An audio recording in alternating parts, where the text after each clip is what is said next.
Welcome everybody, I'm Jim Masters and we're here for a very special reason, coming to you from the BCTV studios in Brantford, Connecticut.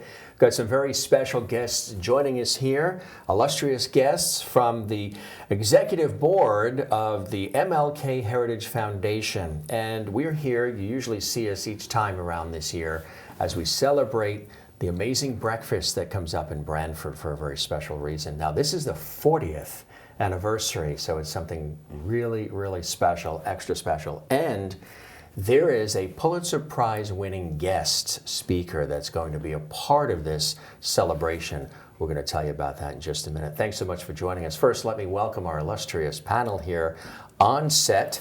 We are very happy to have Marcelle Applewhite joining us here. A pleasure. Excellent. She's a part of the executive board. And Ray Anderson is joining us as well. Thank you. Happy holidays, too. It's holiday time. Absolutely. That's it. Spirit. Absolutely. And that's a fabulous way to begin, the word spirit, because that is so in tune with and so much part of the reason and the vibe for this breakfast that's gone on nationally, but also here in town for so many years. What do you feel, especially at this moment in our lives, makes this particular breakfast with the 40th anniversary extra special this year? Right. Well, I think, Jim, and thank you, I don't remember a time in my history here on the planet of this much angst and this sense of, I grew up during the nuclear issue, and there was, 3 Mile Island and all those well, things, even before, when I was like a young child, we would have, nuclear drills and people would talk about bunkers and storing food. Air raids. And then that hide passed. under the desk, So all these years have gone by. Yes, there was the turbulence of the 60s, of course, Dr. King at the middle of that. But right now, with the inflection of social media and the political situation and our inability to just, everybody talking about, I can't go to my Thanksgiving dinner anymore because I can't talk to my uncle and I've shut up my... And the threat of violence. We see violence everywhere across the planet. So for me, this year is particularly poignant to really have us address a lot of the issues that, affect our daily lives.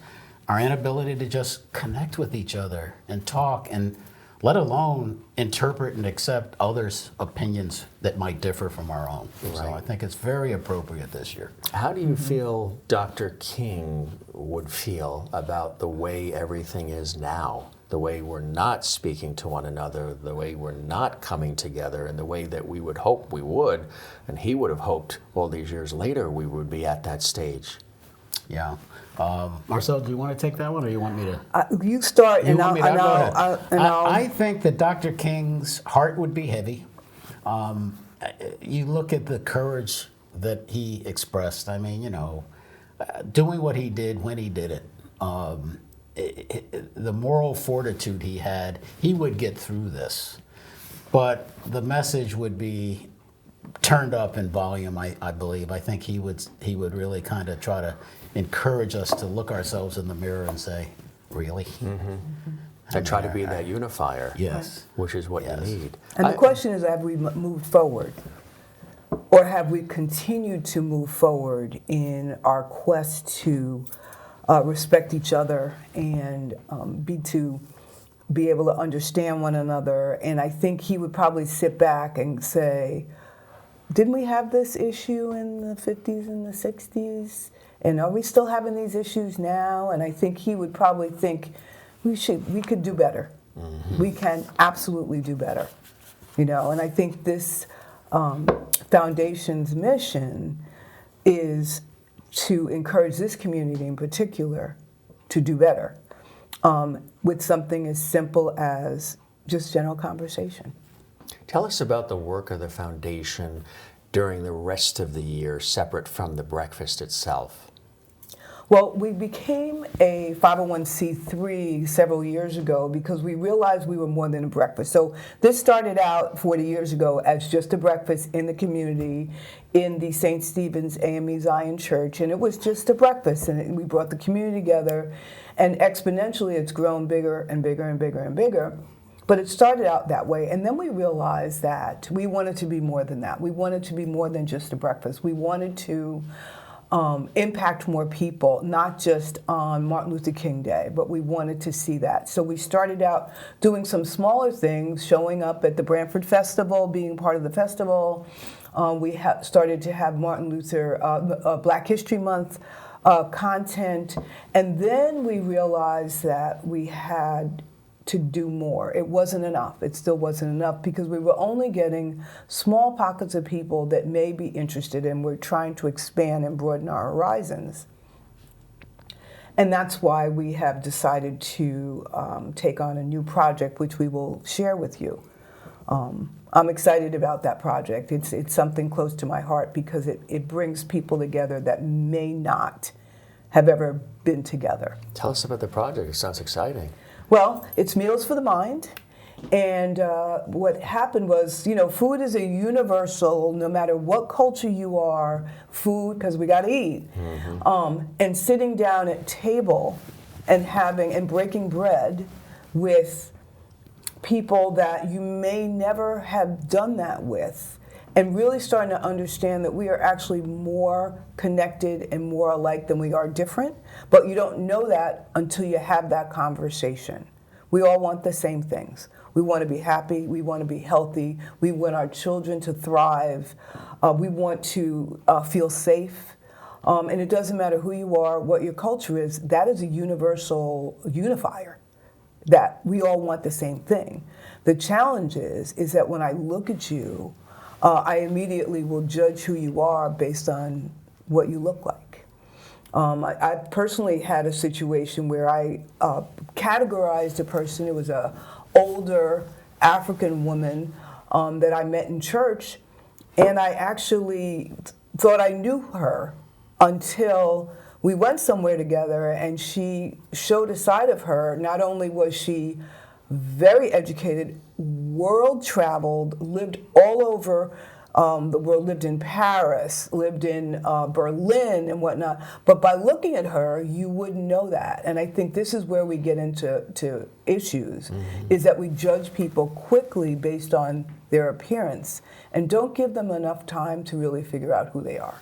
And so having these meals for the mind, we sit down and we just have a wonderful catering from the culinary department, Mindy Baker at Branford High School, who provides all the foods and the setup, and then we just kind of broach some questions. And we've had, four? I believe four now. 3 or 4? 4. I think. Is it 4? I think it's 4. And they've all been very different because there's different participants. But what we're finding is that people want more. They want that option because our social media, even though we have all these ability to connect, people are more disconnected than ever. They are, absolutely. More disconnected than ever, and I think sitting down with a meal is a great way to break the barrier. There's nothing like going to a diner and having a tuna melt and a cup of coffee and talking, Right. having the phones off and everything. Just don't check the texts. They'll be there when you're done with your Absolutely. lunch. Right. We do need to. I think there's a lot of people that are craving that, and one of the Yes, that's beautiful the things feedback we're about the getting. breakfast Yep. is it gives opportunities for people here in the community to congregate, collaborate, come together for something very important, very special, and unique. The breakfast itself is also pivotal to the foundation, right? The dollars that come in when people have the delicious pancake. I've gone to them; they're very good. They're pivotal because it's like a fundraiser as well for the foundation. Absolutely. Tell us about the Absolutely. importance of that. So while you're coming and you're enjoying this fabulous breakfast and hearing a Pulitzer Prize speaker that's going to be talking, and we're going to tell you who that is in just a minute. but the breakfast is delicious. It's a wonderful, community event. And at the same time, you're helping the foundation. Yes, yes, absolutely. The funds that we raise from the breakfast actually help us with scholarships that we provide. So there's definitely a direct linkage. Yeah. You're absolutely right, Jim. We had done in-person breakfasts, and then COVID came, and then we went into a Zoom, and then coming back out of the Zoom. Last year actually was our re-entry back out of the Zoom, and we were scratching our heads. What's it going to be like? What are people going to? How are they going to react? How many are they going to be wearing masks? All of these. Have they forgotten about us? Yeah. Yes, we had a wonderful turnout. We couldn't stop the conversation that people were having in the room. People were hugging, and they were just happy to see each other, communicate. It's just part of our nature. We are social animals, and that's why all of the things going on now are kind of pulling us out of our tendencies to be social, and we're getting into our devices and trying to find networks of connectivity there. Our own little bubble. To basically get in an echo chamber, basically talk to people who talk and think like you do, which reinforces your own ideas. And that's one of the things, back to the breakfast, we're trying to do. I'd like to point out, we talked about the breakfast, but it's not, let's bring people together and let's talk about sports and let's talk about, Weather. vacations and trip and the weather. We do an intro, and everybody goes around the room and introduces themselves. And there's always something that sparks a communication. And we get into some very energized conversations. People are asking each other questions that have been on their minds that have to do with perceptions that they've had to deal with, or maybe instances where they haven't fit in. How they've been treated. And that's a common thread. We had that conversation come up, and everyone could relate to the fact of being in a situation around people that they didn't feel connected to, and then finding that common denominator that allowed them to realize, we're the same. Exactly. And now you can, and I think after those meals, people kind of leave, and that thought is reawakened in their mind. To Marcel's point, to open their mind. And that's there's what we somebody want. who looks Open their different than mind. me. Right. Maybe I should sensitize and see if what a nice there is a person that is, conversation there. And come to find out, they're a world-traveled person, but I never would have known unless I'd had the conversation. So it's kind of reinforced, and we see that clearly, the content of the character. Looking Right. past the external, we see it very much in the vein and spirit of what Dr. King would like to see all of us doing, which is coming together and having meaningful conversations with each other. Which is key to all of it, right? That's the key. And Absolutely. that's something that you'll experience when you go to the 2025 MLK Day Breakfast. There's a very special guest. There's been some wonderful speakers over the years who've come. Keith Kuntz from WTNH Channel 8 is going to be the moderator, host, MC. Yes. So you get a chance to see him there as well. But Pulitzer Prize-winning author Dr. Jeffrey C. Stewart will be the guest speaker, which is very exciting. Tell us about bringing in the doctor. Well, the doctor is a renowned historian. He has won a Pulitzer Prize. He wrote the book, The New Negro, The Life of Alan Locke. That work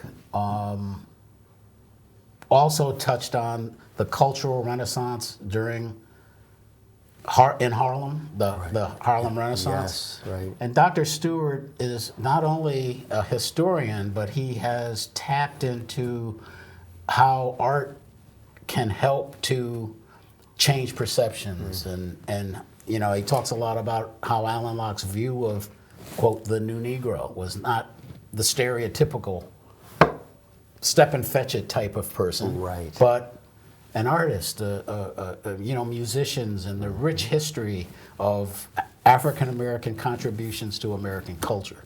So he brings a unique perspective.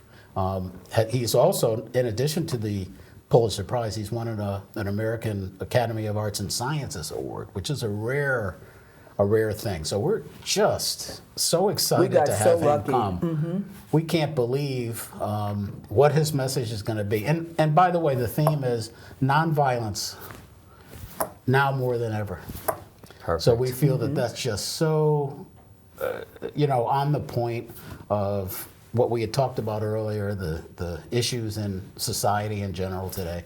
So we're really looking forward to it. Couldn't be more excited. It is exciting, isn't it, Marcel? It's exciting because I think for a small town in Connecticut to have somebody that's so world-renowned really speaks to our dedication, because it's a small group of individuals that are really dedicated to this mission. And so, there were periods of time, because we're so small, and we realize that because we're small, we are interdependent on one another really tightly. And when we were preparing for this event and wondering how we are going to have somebody that's going to bring in the amount of people that we want to celebrate our 40th, we were like, well, where are we going to find somebody? And then, you know what? The stars and the moon and the Lord aligned, and everything worked out, and it worked out well. And that's why this in particular, there are people that 40 years ago that struggled to have their person acknowledged. Branford, as you know, is not a hugely diverse town. In many ways, I think it's like 1% African American or something like that. And I've actually personally lived here since the 90s. I came here in the early 90s.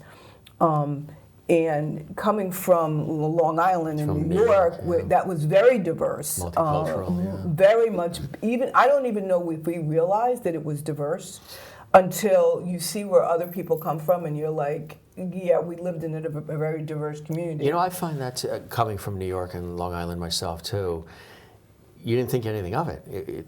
It was multicultural, and you enjoyed, and you respected, and you had conversations and friendships, and then when you go out of the sort of that area, you realize there are areas where that's not necessarily always the case, but growing and progress in the right direction, right?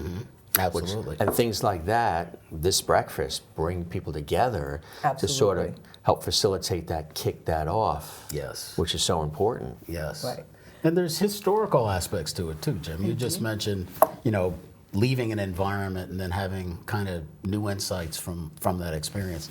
Dr. King, that very thing happened to him. He left the South and he went to none other than Connecticut, worked in a tobacco farm, and one of the takeaways he had was realizing the difference in how he was treated as an African American here versus where he had been down in the South. That fueled his passion.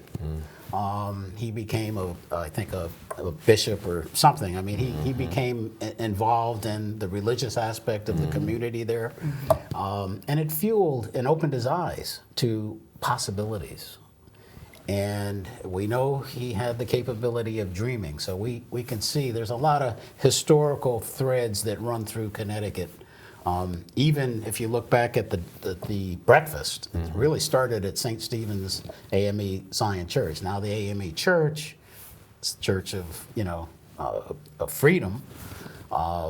We have had members in that church as Harriet Tubman, who of course ran the railroad, and guess where that ran? What state that ran through? So there's all these threads. There's a lot of connection. And there's a lot of historical threads that resonate well with the date, the timing, our mission, and what we're trying to accomplish. It's really, when you think about it, I mean, having gone to them, like you said about some of the conversations that develop and some of the things that people feel comfortable to share at the breakfast, it's extraordinary because I've seen where people, when the pancakes are through and everything is done with the food part and the laughter and everything, these conversations are happening. Yeah. People don't want it to even end. Right. Right. They don't want it to end. Right. Because So- there's not a whole lot of other community events Ways to continue in to, our community that actually bring people together like this. I think this is like the only kind of community event that brings us together. So I think the reason is, and going back to what you asked about, what we're fundraising for, scholarships to support especially youngsters of color or people that believe in the methods and wonderfulness of Martin Luther King's his being, because I don't know the exact statistic, but a lot of children, when they go to college, they get all these high school supports and all these scholarships, but then after that first year, especially youngsters of color, they don't have the support. So one of the things that we do is try to support these teens through their 4 years. yeah. As opposed to just here's your little scholarship and never see you again, because we're not going to support you, because a lot of African American students drop out because of finances. Sure. Because of finances. Right. And we realized that was a important piece of what we wanted to do different than just giving a scholarship and then letting it end there. So we really want to develop relationships, because what we found at the Meals for the Mind dinners is that we need a variety of ages at the table, as well as different people, different races, different sex. Do you see what I'm saying? Yes. It's not just, Right. we have to have the 20-somethings, the 30-somethings at this same table, because they have a different perspective than we do. Mm-hmm. And we also don't want to get stuck in the, we all think that we've been around the block so we know what's right.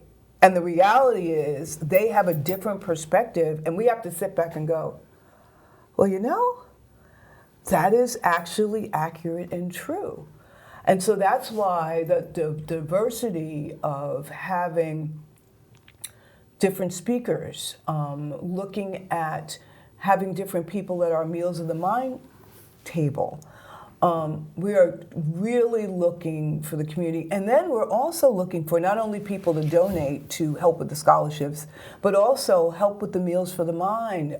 You could, some people might want to donate their home space to have it, or donate to pay for a dinner. Because we did get some funding through the Community Foundation, the ARPA funds, to be able to do this, because we were small and we didn't have a whole lot of, and we needed, in order to do more, you need to have more. Right. And I think having the funding from the ARPA funds through the Brantford Community Foundation, that actually got our engines revved, because we were like, okay, well, we have some money. And for a while we were like, well, what are we going to do with it? We were kind of like almost afraid to spend it. But then we came up with this idea. Which is fantastic. And each of the dinners actually make us think, well, what do we want to do different the next time? We evaluate them, we look at them, we talk about how do they go, what can we do different, who do we need to bring to the table? And I think what we're going to find is more and more people that want to be involved, because every person that has gone to the dinner has said they would do it again, and they want to let somebody else that they know about this so they could participate as well. So what we're hoping is this is going to expand, and that we make it a monthly thing every single month. Right now, the Blackstone Library is supporting us with a location. Like I said, the Brantford High School Culinary Department is actually supporting us with providing the food. Or the services for the food, but we're looking to expand, because I think this is what we need as a community. We totally need to talk. Absolutely. And I know people don't like to use the term safe space or psychologically safe space, but we also talk about that because we really want people not to feel offended by conversation that they might not understand. Does that make sense? Mm-hmm. Yeah. You know? Right. Right, it does, yeah. Yeah. You create the environment where you're welcome and come And on even if in. you don't agree, and that's the thing, we have to find a way to respectfully not agree with one another. We have to really be able to listen to understand rather opposed to listen to respond. Exactly. But that takes you to sit down for a It minute does. and actually allow your brain to process what you're hearing. I want to let folks know that you can get tickets to this incredible event. It's the 2025 MLK Breakfast. It's really something. This is happening nationwide, but this is the Brantford version, which is really special. 40 years. Tickets to hear Dr. Stewart as well, who won, again, both the Pulitzer, which is amazing, and the National Book Award for his biography that we talked about, The Harlem Renaissance. This is really special. $20, and it includes the full breakfast. And it's a good breakfast, pancakes and bacon. It's very good. Coffee, juice. Student tickets are just $5, and they can go online, right? You can go online to get. We have a new website, MLK. MLKheritage.org. .org. Brand new, MLKheritage.org. spanking, beautiful, Beautiful new. beautifully, launched website. That's hot off the presses. We can link through there. We can talk about the breakfast. We also, Marcel mentioned expanding. We always are looking for volunteers. Yes. We're looking for Yeah. sponsors for the Yes. breakfast. We're looking for donations. Yep. So we're looking for board members. So all of that can now be accessed through our website. And the location again? It's MLKheritage.org. And the event begins at 8:30 a.m. and will be moderated by Keith Kuntz of News Channel 8. Prepared by the Brantford High School Culinary Arts Program, music by Brantford High School Music Makers. And again, proceeds from the breakfast provide scholarships for Brantford High students who embody the spirit of Dr. King. It's really incredible. And the location again? Brantford High School. Brantford That's High it. School. But I it's wanna really tied into say- the school beautifully. Yes. But I have to say, we are not going to exclude anybody that's not from Brantford. We want to make sure that this is inclusive. Anybody that wants to come, other anybody towns. that's Oh, absolutely, absolutely. absolutely, absolutely. So even though it's located here and supported here, but the bottom line is we want to be inclusive because Dr. King would have wanted that. He would have wanted us to not just Absolutely. say, okay, if you're from Guilford or Madison, you can't come. If No, you're New this Haven, is- you can't come. If you're North Haven, Hamden. No, we want everybody here. We want East Haven people. We want everybody to be able to enjoy and learn. It's beautiful. It's coming up. And again, you have an opportunity to be there. So go to the website, check it out, and we hope to see you there. We thank you, Marcel and Ray, for joining us. Thank you so much, Jim. Especially with the holiday season, we've got about a minute left. Any parting message you'd like to leave for people that are considering coming to the breakfast and for the holiday? Marcel? Nothing but best safety. The holidays are not always great for everybody, but just be sensitive to people because you never know what they're going through. Everybody's going through something. Everybody's carrying that invisible backpack that we can't see. And just have a safe and joyful holiday season. Right. Yes. And I would say that let's each try to make continuing the spirit of the holiday season past January into February and see if we can't weave that into more of what we do and how we interact with each other on a daily basis. Beautifully said. The event comes up January 20th, 2025, and it's the 40th annual. We hope to see you there. Thank you, Marcel. Thank you, Ray. Thank you, everybody here at BCTV. I'm your host, Jim Masters. We hope to see you there. Thanks for being with us, and happy holidays.